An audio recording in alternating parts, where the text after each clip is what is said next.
और आपको ऐसा क्यों लगता है कि कश्मीर हमारे पास ही रहना चाहिए? शुरू से हमारे पास है तो हमारे पास ही रहेगा। हम तो उनका वाला भी ले लेंगे जो उनके पास है।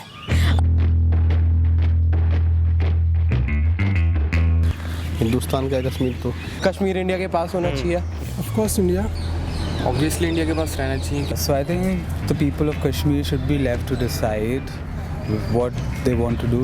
तो कश्मीर हमारा है। कश्मीर इंडिया का है। कश्मीर इंडिया का है, भारत का है। India. India India India of course India. India का है पार्ट, तो इंडिया के पास ही रहेगा। Kashmir has always been a part of India. Kashmir हमारा है। इंडिया का ऑब्वियसली। तो कश्मीर हिंदुस्तान को बिलोंग करता है। Belongs to India. Of course it does belong to India. Definitely belongs to India.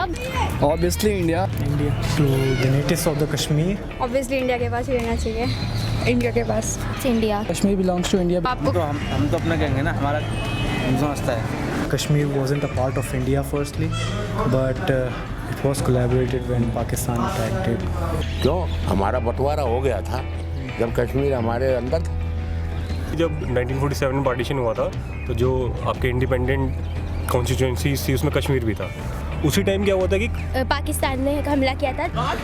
The king राजा करण, क्या नाम था उसका, he was Indian but population Muslim थी। वो आए थे खुद। and he asked the Indian army to come to Kashmir. तब होम मिनिस्टर वल्लभ भाई पटेल ने कहा था कि हम आपको तब देंगे सपोर्ट जब आप लिखित में दोगे कि ये जो टेरिटरी है ये इंडिया में कॉन्स्टिट्यूट आप मतलब एक्सेशन के लिए तैयार हो जा रहे हो। तब उन्होंने साइन कर दिया था कि हाँ हम इंडिया को ज्वाइन कर रहे हैं। जब उसने साइन कर दिया तो ऑब्वियसली इंडिया का ही हुआ कश्मीर। जब आपके पास एक रिटर्न एफिडेविट है, तुम लिख के दे रहे हो कि ये जो ज़मीन है ये आपकी है, तो उसके बाद कोई दूसरी टेरिटरी क्यों कह सकती है? हाँ, वो ये बात करते हैं कि प्लेबिसाइड की भी बात हुई थी।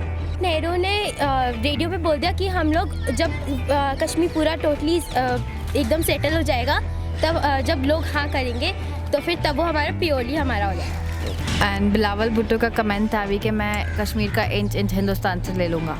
उसका तो बाप भी नहीं तक है। बिलावल भुट्टो करते रहे ऐसे। आना है तो आजा, हम तैयार हैं।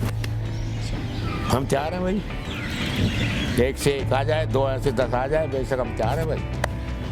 अब बिलावल भुट्टो का यहाँ भी उसका करियर स्टार्ट हुआ। आई सपोज ये इस तरह के स्टेटमेंट्स उससे तो डेफिनेटली आ नहीं सकती। ये तो प्रोपेगेंडा लगता है मुझे honestly.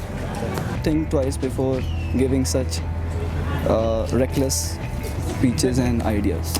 You should not show off and then blabber about things. You should, when the time comes, you should actually do something and prove the worth of your words. Bilawal Bhutto के कहने से क्या होता है? उसके कहने से कुछ नहीं होता। Statement that just came over from Bhutto that she will take revenge. he's a guy. He will take revenge over it. कहने के लिए हर कोई कुछ भी कहता है, it doesn't matter. अब कहने वाला कहता रहे, कहने वाला तो ये कहता है राष्ट्रपति बनने को मन थोड़ी जाता है आदमी। वो पागल है। बिलावल भुट्टो की कौन सुन रहा है? वो अपने बाप को बता रहा है कि बेटा किसके पास होना चाहिए। वो अभी नया बच्चा है। थोड़ा सा अपने आप को वर्ल्ड में दिखाना चाहता है तो कुछ तो बोलेगा बेचारा पाकिस्तान पब्लिक को अपने तरफ खींचने के लिए। India is ready for it. We will hold up our democracy there and peace will come over it. Okay. You should go in the root level पे कि दोनों को लेके हाँ भी ये चीज़ें छोड़ के, आपस की दुखी छोड़ के, जो वहाँ का लोग हैं वहाँ के, उनकी बेसिक नीड्स पूरी करके MND के लिए डूई किस तरह की जो भी इनकी जरूरत थी, that is the first priority.